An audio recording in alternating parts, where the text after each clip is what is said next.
हो सकता है दोस्तों आपने पहले इनके बारे में कभी कुछ ना सुना हो और शायद अब भी आप इन्हें ना जानते हो। मैं बात कर रहा हूँ video conferencing company zoom app के फाउंडर एरिक युवान के बारे में। फोर्ब्स मैगजीन ने इनकी हैसियत 7.8 अरब डॉलर्स आंकी है।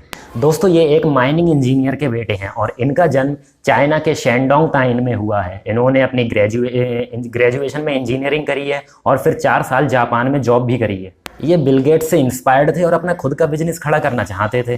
तो 90 के दशक में जब कैलिफोर्निया में टेक्नोलॉजी बहुत तेज़ी से फल फूल रही थी, तब इन्होंने भी वहाँ जाने का सोचा। इन्होंने 8 बार यूएस का वीज़ा अप्लाई किया, लेकिन हर बार ये रिजेक्ट हो गए।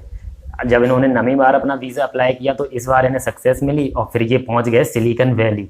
टेक्नोलॉजी फ्रॉम बेवेक्स में इनका सफ़र बतौर प्रोग्रामर शुरू हुआ और करीब 1 दशक बाद 2007 में बेवेक्स को एक दूसरी कंपनी सेजियो सिस्टम ने खरीद लिया और यहाँ पर इन्हें यानी एरिक युवान को इंजीनियरिंग डिपार्टमेंट का चीफ बना दिया गया। और 2011 में युवान ने अपना आइडिया वीडियो कॉन्फ्रेंसिंग सिस्टम का आइडिया सेजियो सिस्टम मैनेजमेंट के सामने रखा, लेकिन उन्होंने ये रिजेक्ट कर दिया। उनका आइडिया था कि ये ऐप जो वो बनाने जा रहे हैं वीडियो कॉन्फ्रेंसिंग, जिस पर वो वर्क करना चाहते हैं, ये कंप्यूटर और टैबलेट के अलावा मोबाइल फ़ोन में भी काम करेगा। लेकिन इन्हें अपने आइडिया पर बहुत ही विश्वास था और इन्होंने वो कंपनी छोड़ दी। शुरुआत में इन्हें अपनी कंपनी में इन्वेस्टर्स ढूंढने के लिए काफ़ी दिक्कतों का सामना करना पड़ा। फिर उन्होंने अपने परिवार और दोस्तों की मदद ली और फिर 2019 में ये जूम कंपनी एक पब्लिक कंपनी बनी।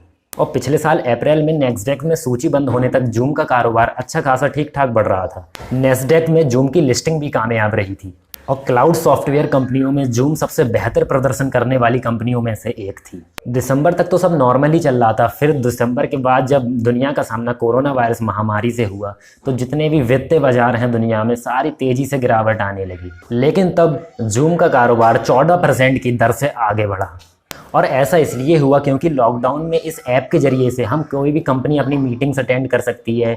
इस ऐप की खास बात यह है कि इसमें 40 मिनट तक 100 लोग एक साथ वीडियो कॉन्फ्रेंसिंग कर सकते हैं। तो इससे स्टूडेंट्स का भी फ़ायदा हुआ और कंपनियों ने भी फ़ायदा उठाया। और इसकी दूसरी खास बात यह है कि ये यूज़ करने में बहुत ही आसान है। इस पर ना कोई आपको यूज़र ID रजिस्टर करनी होती है, ना ही कुछ।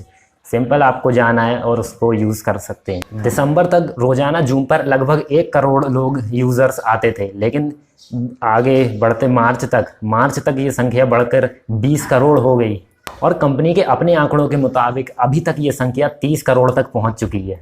पिछले 4 महीने में एरिक युवान की हैसियत 4 अरब डॉलर बढ़ी है दोस्तों।